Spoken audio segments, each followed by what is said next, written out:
Hello everyone, आपका मेरे channel civil engineering exam fighter high jump में स्वागत है। मैं अपनी वीडियो में IAS, GATE, SSC, PSC, RRB and other civil engineering exam से रिलेटेड इंजीनियरिंग टॉपिक्स को डील करती हूँ। आज का जो मेरा टॉपिक है वो सॉलिड मैकेनिक्स के हुक्स लॉ पे है। So let's start. Hooke's law के लिए हमें कुछ अजम्पशंस फॉलो करने पड़ते हैं। यदि हम कोई मटेरियल यूज़ कर रहे हैं और हम कह रहे हैं कि वो हुक्स लॉ पे बेस्ड है या उस पे हुक्स लॉ अप्लाई किया जा सकता है, कुछ अजम्पशंस हमें देखना पड़ता है।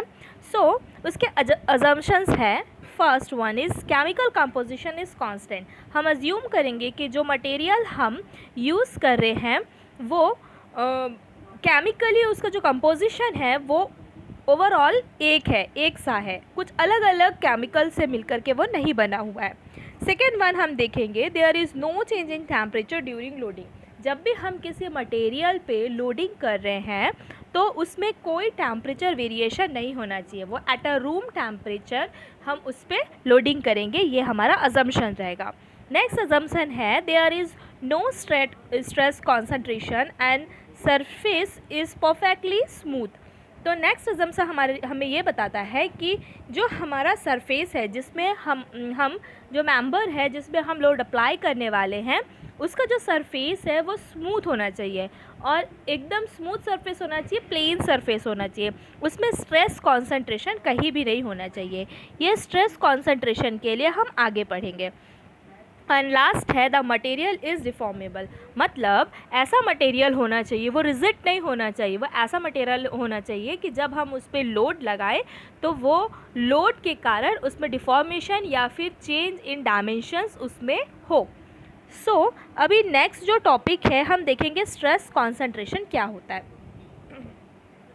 हमारे अजम्पशन के हिसाब से जो हमारा सरफेस है वो प्लेन सरफेस होना चाहिए, कहीं भी स्ट्रेस कॉन्सेंट्रेशन नहीं होना चाहिए। अब ये स्ट्रेस कॉन्सेंट्रेशन क्या होता है, जैसे कि यदि हम किसी मेंबर को नेक्ड आई से देखते हैं तो वो हमें प्लेन और स्मूथ दिखता है, लेकिन जब हम उसे एक माइक्रोस्कोप से देखते हैं तो हम देख सकते हैं कि उसका जो सरफेस होता है वो अंडुलेटेड होता है। ठीक है, कहीं पे उसका एरिया ज़्यादा होता है और कहीं पे उसका एरिया कम होता है। तो आप देख सकते हैं कि जो ओवरऑल एरिया है वो इक्वल ना रहते हुए कहीं पे उसमें क्या है, अंडुलेशन है।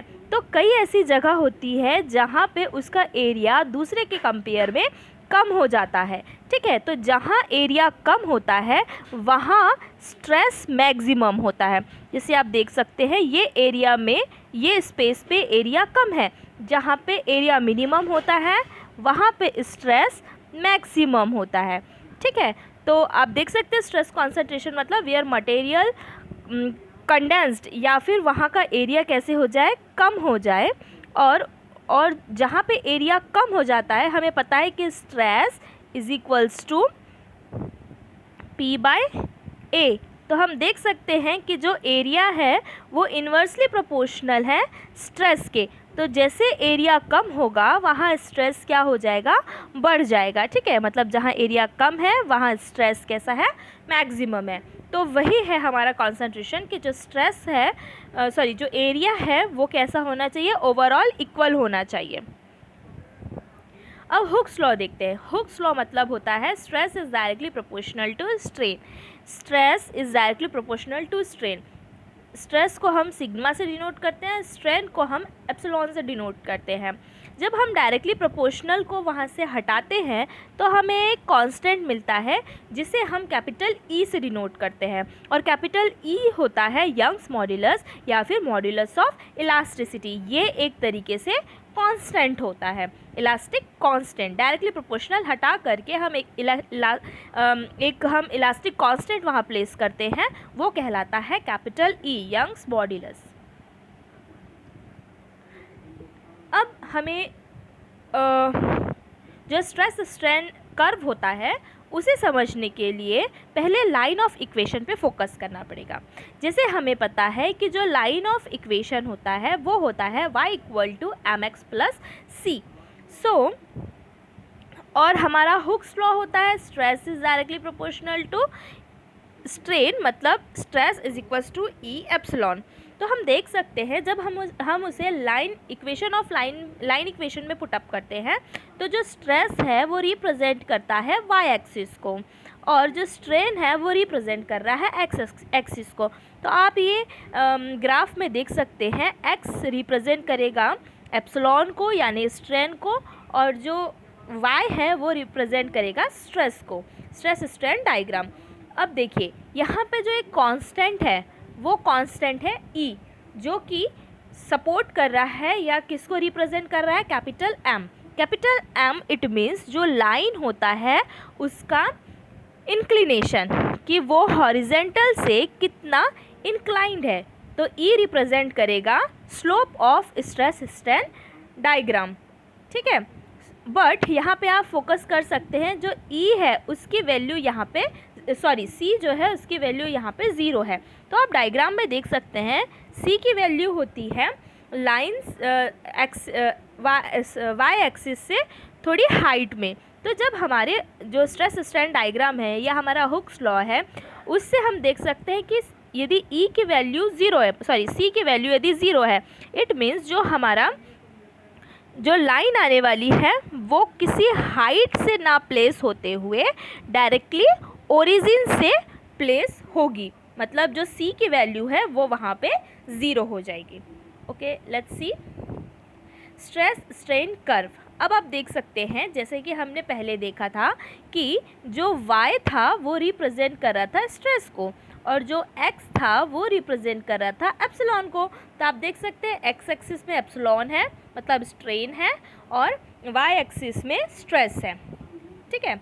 अब यहाँ पे जैसे हमने प्रीवियसली लाइन ऑफ इक्वेशन में देखा था कि जो C था उसकी वैल्यू क्या थी, वहाँ पे 0 थी। तो अब आप देख सकते हैं कि जो हमारा स्ट्रेस स्ट्रेन कर्व है वहाँ पे जो C की वैल्यू है वो 0 है, मतलब जो हमारा कर्व स्टार्ट होने वाला है वो कहाँ से स्टार्ट होगा, 0 से।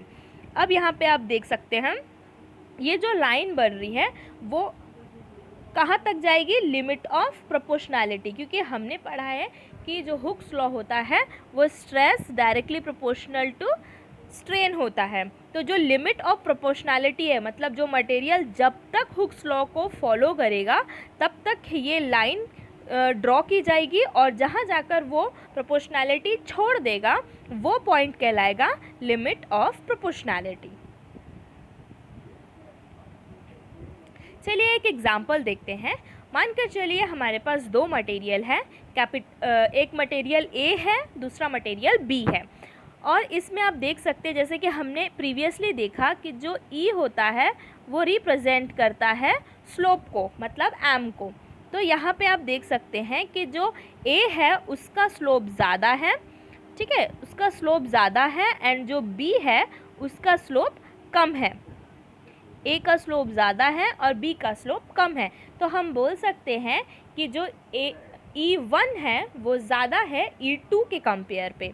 अब आगे देखते हैं, हमने कुछ कंडीशन रखा है कि जो दोनों में स्ट्रेस जनरेट हो रहा है मटेरियल A एंड B में वो इक्वल है और दोनों मटेरियल का एरिया भी इक्वल है। अब हम क्या करेंगे, दोनों मटेरियल में सेम लोड अप्लाइड करेंगे। सेम अपलोड अप्लाई करने के बाद जब एरिया उसका इक्वल है तो ऑब्वियसली उसमें स्ट्रेस भी एक सा ही डेवलप होगा। तो आप ग्राफ में देख सकते हैं दोनों मटेरियल में सेम स्ट्रेस डेवलप्ड हो रहा है, ठीक है। तो सेम स्ट्रेस में लेकिन आप देख सकते हैं कि जो A मटेरियल है उसमें सेम स्ट्रेस में कम स्ट्रेन जनरेट हो रहा है और जो B मटेरियल है उसमें सेम स्ट्रेस में ज़्यादा स्ट्रेन डेवलप हो रहा है। तो इन शॉर्ट हम ये बोल सकते हैं कि हमने A मटेरियल में कम लोड लगाया और A मटेरियल में हमने लोड लगाया, सेम लोड लगाया और हमें कम डिफॉर्मेशन मिला और B मटेरियल में हमने सेम लोड लगाया लेकिन ज़्यादा डिफॉर्मेशन हुआ। तो इससे हम ये बोल सकते हैं कि यदि जिस मटेरियल का यंग्स मॉड्यूलस ज़्यादा है वो उतना ही ज़्यादा रिजिड होगा।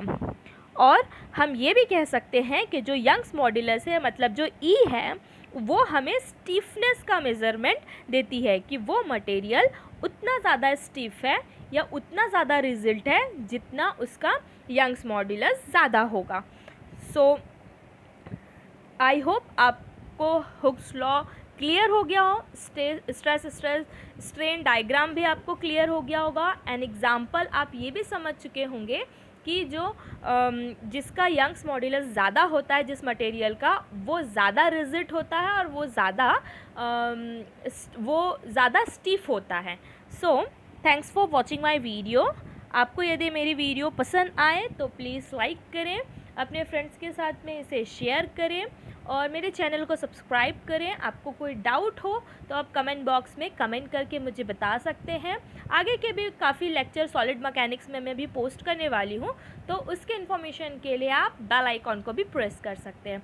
Okay, thank you.